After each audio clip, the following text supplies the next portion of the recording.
Ólafur, þú ert skrifandi við marga leikmenn í dag og svona staðfesta formlega meðal annars Lovísu, hvernig er svona tilfinningin á þessum degi? Tilfinningin er mjög góð sko. Þetta er töluvert öðruvísi en í fyrra hjá mér þar sem ég var með 7 leikmenn í ágúst og tók mig vesinni og þetta er svona svolítið lúxus núna og einmitt þá get ég nýtt tíman í að búa til skýrari mynd fyrir komandi átök, þannig ég er mjög glöð fyrir að fá það.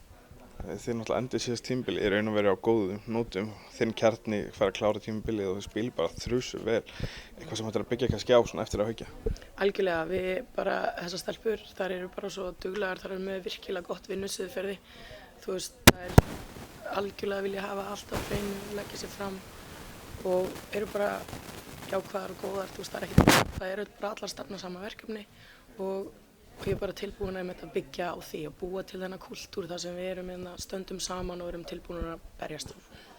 Að tala Bragi segir hérna að það er að gera allir á titli eða hér bil að minnstakosti, hvernig lýst þér það markmið? Já, auðvitað. Í fyrra lögðum við kannski aðeins öðruvísi áherslur en núna. Við lögðum áherslu á að hafa gaman meira og þú veist byggja okkur upp og eigna okkur liðið.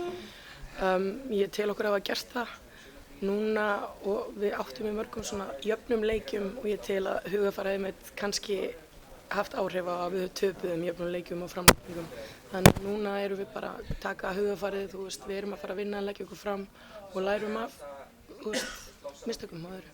Þú veist að fá inn Lovísu og Eiði sem er náttúrulega Hauka konur. Hvað gerir það fyrir liðið? Það gerir rosalega mikið. Mér er svo gaman að við erum að byggja upp grunna Haukastelpum.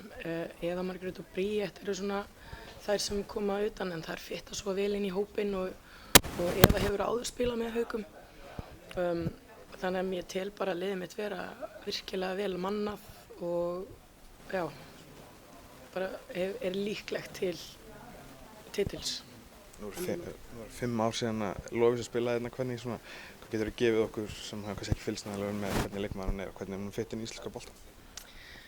Ég náttúrulega myndi segja að hæðin hennar er náttúrulega góð, hún er mjög sterkur leikmaður þegar hún kemur með þennan bandaríska kúltúr og það hjálpar mikið en hún er líka geggjum góð fyrir utan, hún getur skotið þriggja, hún getur farið út og inn þannig að ég er bara mjög spennt. Hún og Eva eru í svona svipari stöðu, ég hlakka til að sjá þær leika sér saman og þær eru að vera geggjaðar saman á æfingu.